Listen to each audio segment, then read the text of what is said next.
Hi, I'm Dr. Ohenia Gold, and this is Science on the Street. If you couldn't tell by the sudden onslaught of pumpkin spice everything, spooky season is upon us. Bring on the 15-foot skeletons, the fake spider webs, Halloween costumes, and trick-or-treating. But also discussions of witches, ghosts, cryptids, and other paranormal phenomena. And even though skeletons and spiders are real, how can we tell if things we can't see actually exist? Science is usually set aside for making observations, creating predictions based on those observations, developing testable ideas called hypotheses, testing those hypotheses, and assessing if they are corroborated or refuted in the iterative process generally known as the scientific method.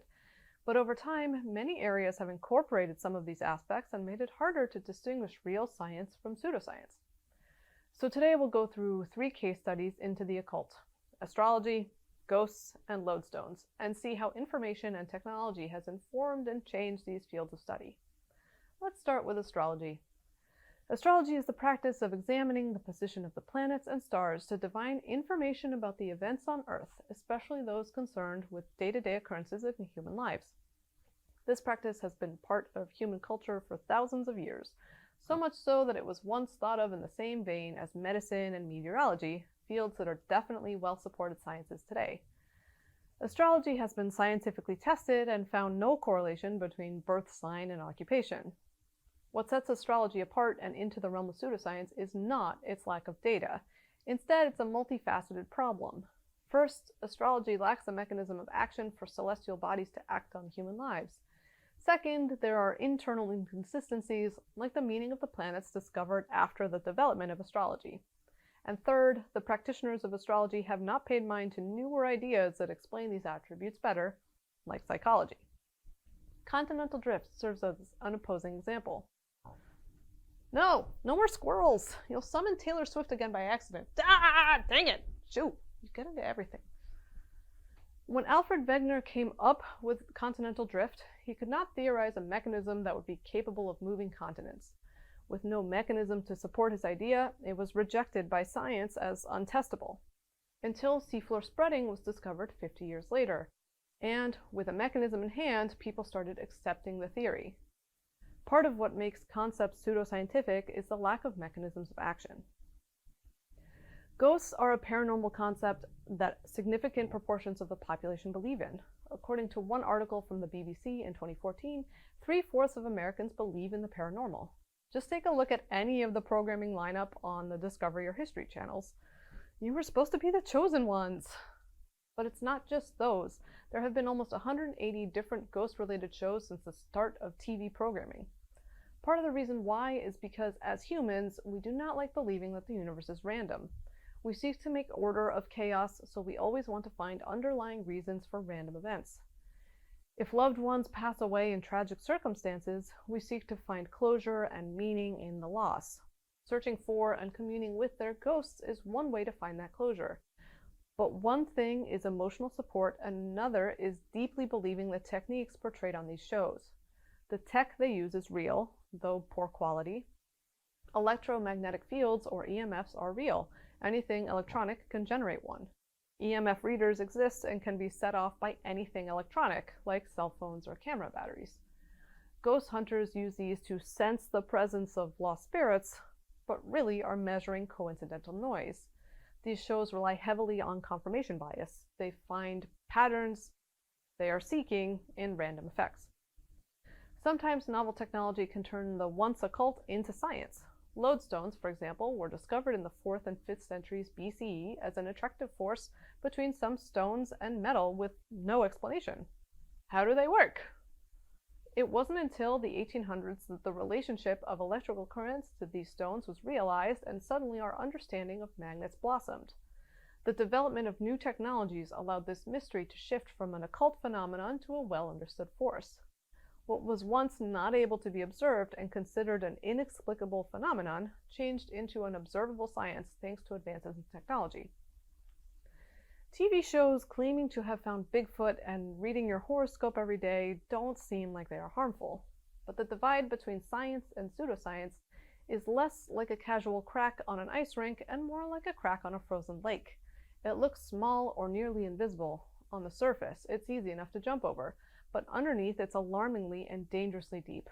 The dangers of pseudoscience do not lie in the belief of ghosts or other paranormal phenomena, but rather in the developed inability to identify real science versus pseudoscience in the face of scientific issues like climate change and public health. What sets science apart is its drive to continuously question what we know, how we know it, and why natural things are. We make observations, create ideas, and test those ideas. We take chances, make mistakes, get messy, or occasionally radioactive. We face major societal challenges, and people need to be able to understand that science is not a matter of opinion. The facts we present, though discouraging at times, are vital to understanding and solving humanity's current problems. To learn more about this, I spoke with Dr. Rachel McKinney, philosopher at Suffolk University. I'm joined here in front of the Granary Burying Ground with Dr. Rachel McKinney. Hi, Rachel. Hi. Thanks for joining us. Oh my God, thank you so much for having me. Can you tell us a little bit about your background as a philosopher? Yeah, so I am a philosopher at Suffolk University. I got my PhD at the City University of New York in New York, New York. We recently realized that we were in grad school in New York at the same time. Same time, different place. Just didn't cross paths. I work on philosophy of language, social political philosophy, and also epistemology, which is the study of knowledge. Questions about like how do we learn from others, testimony, credibility, and scientific knowledge regarding like knowledge in the social sciences. How can philosophy help us distinguish between topics that are more pseudoscientific and topics that are more like real science? This is a great question, and it's a great question for Halloween. It's actually a really difficult question. You might think it's very easy. You might think like, oh, well, clearly things that are mystical or spooky, they don't have any physical basis, and it's really clear to tell, it's not really obvious what those sorts of things are versus physics, versus medicine. It's just like really intuitive. But it's actually more difficult than you might think to give principles for what that distinction consists in. This is called the problem of demarcation in philosophy. So some of the principles that have been offered are things like verification. Pseudoscientific theories are those that we couldn't even in principle verify. So there's no way in principle for us to verify things about ghosts, or there's no way in principle for us to verify things about astrology. But it seems like you could run some like statistical analyses about people's personality traits and their sun signs, and like see if there's like some correlations between what careers they end up with and their sun signs, and see if there's like some correlations there. So it's like at least in principle possible to like verify or some predictions or something. And the way we verify stuff, at least on the science end, is mediated by different forms of technology. And as our technology improves, and we can make better observations about things, and maybe things that weren't once verifiable can become verifiable. There might be things that in previous years we didn't have the capacity to verify one way or the other. That now we have the technology to determine whether or not it's a plausible theory. So you might think that, for centuries we've had these sightings or visitations or, claims of hauntings. EMF readers and things, that can determine whether there are traces left in the energy fields. And so people get really excited about these EMF readers, and they think, okay, well, this is going to help us determine once and for all whether there are ghosts. And you see these like TV shows that are going to use these readers as knockdown, drag out evidence in favor of ghosts. But actually, these are really noisy. They're picking up on things from like carbon monoxide detectors. So we have to be really careful in thinking about how our technology mediates our verification of various theories. Another popular principle that's then offered is falsification. So this one's really popular with practicing scientists. Yeah, it's right? what I'm not going to say mainly rely on, but we do use it quite a bit. Yeah.